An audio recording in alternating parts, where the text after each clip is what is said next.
We began this by sitting down and talking what our common expectations were.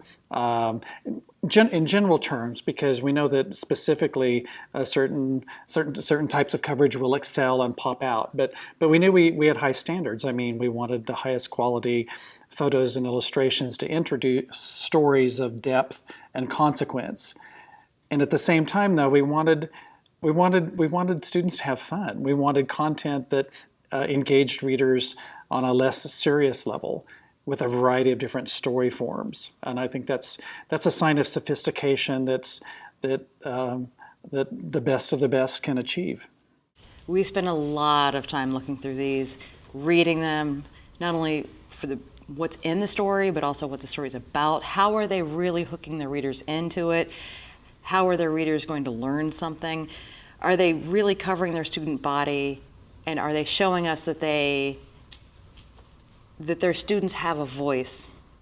Their design they're looking at specifics, they're looking at details in their design. They've packaged this for the reader in 2018. So they start there, and then once you get into that, the information's there. They've done good, strong reporting, and then in their opinion pieces, there's voice. I think it's really important that it sound like the student voice. I mean, you've got to hear that come through, and I think in the best publications, that's where you see that the most. Where I think, to me personally, what really sets a Pacemaker publication apart from the competition is they've found their own identity, and they're willing to lean into that identity and really be unapologetic about it.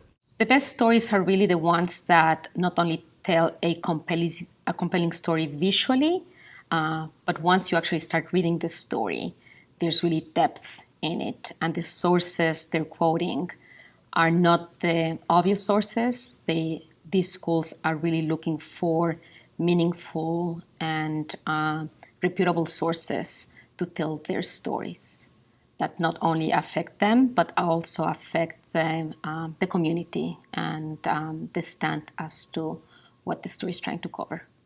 It was tough. I mean, there was a lot of good work out there. There's a lot of kids covering issues, and that was always exciting to see. It was certainly a big student voice year, and you saw schools all over the country looking at those issues, whether it was the Me Too movement or whether it was in dealing with the shootings in Florida. What distinguishes a Pacemaker winner perhaps from a finalist is a certain level of content sophistication, at least from my perspective as a judge. There are certain types of stories you expect to see that are relatively common, but to me, a Pacemaker will take those stories and explore them with a depth that you don't expect, or a storytelling form that you don't expect.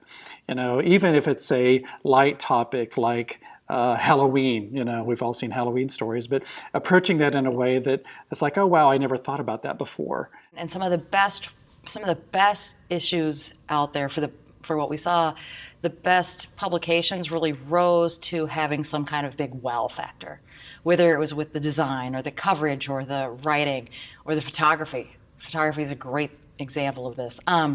Does it really wow you and bring in the reader? And as a high school reader, will they really want to read it? Today's publications are truly amazing. Not only they have command of what good design is, they know how to package a publication. So they use color, typography, image, photography in such a way that creates a beautiful package and tells a compelling story. Obviously, the role not just of the content, but how that content is presented.